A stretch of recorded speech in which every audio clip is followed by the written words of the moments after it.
বসন্তের আগমনে পলাশ শিমুলের রক্তিম আভায় সেজেছে প্রকৃতি। আর এই ঋতুরাজকে বরণ করে নিতেই উত্তরবঙ্গের ধূপগুড়িতে এবার আয়োজিত হচ্ছে এক অনন্য উৎসব। ইতিহাসে প্রথমবার বড় পরিসরে অনুষ্ঠিত হতে চলেছে প্রাচীন লোক ঐতিহ্য তেরেয়া ফেলা ও রাখাল সেবা। আগামী বৃহস্পতিবার ধূপগুড়ির কালীরহাট সংলগ্ন দেবীডাঙ্গা এলাকায় এই বিশেষ উৎসবের আসর বসবে। তেরেয়া ফেলা উৎসব, যেটা বলা হয় রাখাল সেবা, এই রাখাল সেবা উৎসবটা আমরা এবার অনেকটাই বড় আকারের ঐতিহাসিক যাতে মতো হয়, ভালো হয়, তার জন্য সবাই মিলে এক জায়গায় একত্রিত হয়ে তেরেয়া ফেলা হবে। একসময় উত্তরবঙ্গের গ্রামেগঞ্জে তেরেয়া ফেলার মাধ্যমে শীতকে বিদায় জানিয়ে বসন্তকে আবহন করার রেওয়াজ থাকলেও আধুনিকতার ভিড়ে তা আজ বিলুপ্ত প্রায়। সেই হারানো ঐতিহ্যকে পুনরুজ্জীবিত করতে দেবীডাঙ্গা তেরেয়া উৎসব কমিটি এই অভিনব উদ্যোগ নিয়েছে।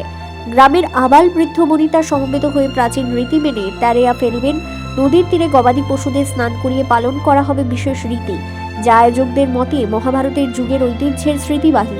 উৎসবের অবিচ্ছেদ্য অংশ হিসেবে থাকছে ভাগবত পাঠ এবং প্রথাগত রাখাল সেবার প্রসাদ বিতরণ। ইতিমধ্যেই দেবীডাঙ্গায় সাজো সাজো রব পড়ে গিয়েছে। আয়োজক কমিটির আশা এই উৎসব কেবল প্রথা রক্ষা নয়, বরং সামাজিক ঐক্যের এক নতুন দৃষ্টান্ত স্থাপন করবে। উত্তরবঙ্গের এই শেকড় সন্ধানী উৎসবে সামিল হতে ধূপগুড়ি ও সংলগ্ন এলাকার মানুষের মধ্যে ব্যাপক উৎসাহ তৈরি হয়েছে। তেরেয়া ফেলা কিভাবে হবে, আমরা একটা নাচের মাধ্যমে উদ্যোগ নিয়েছি যে তেরেয়া ফেলা চৌপতির মধ্যে বা তেপতির মধ্যে একটা তেরেয়া ফেলা হবে।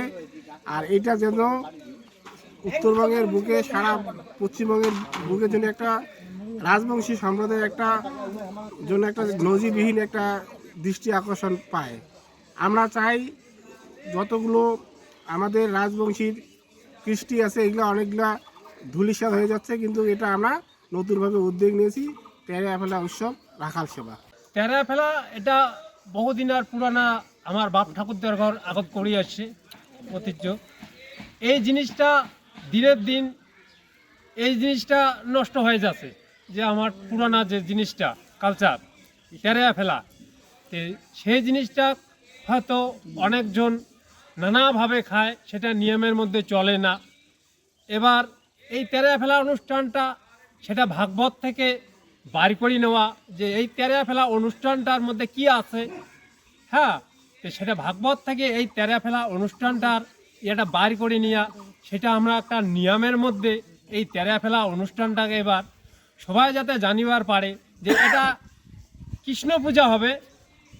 তেরেয়া ফেলা অনুষ্ঠানটা হচ্ছে কৃষ্ণ পূজা, সেটা রাকাল সেবা, সেটা শুদ্ধভাবে এবার এই রাকাল সেবাটা সবাই যাতে জানিবার পারে যে রাকাল সেবাটা কি জিনিস, হ্যাঁ, এটা সবাইকে নিয়ে। আচ্ছা, এই যে প্রথম এবার উদ্যোগ নিছেন যে বর্ণাঢ্য শোভাযাত্রার মধ্য দিয়ে একটা তেরেয়া ফেলা হবে, এইরকম কি এর আগত কি কোনো জায়গায় হয়েছে? না না, এত বড় অনুষ্ঠান হয় নাই। এবার একটা সবাই মিলেই এত বড় উদ্যোগ নিছি যে উত্তরবঙ্গের মধ্যে এবার প্রথম এই দেবীডাঙ্গা স্কুল প্রাঙ্গণে এই তেরেয়া ফেলা অনুষ্ঠানটা হবে।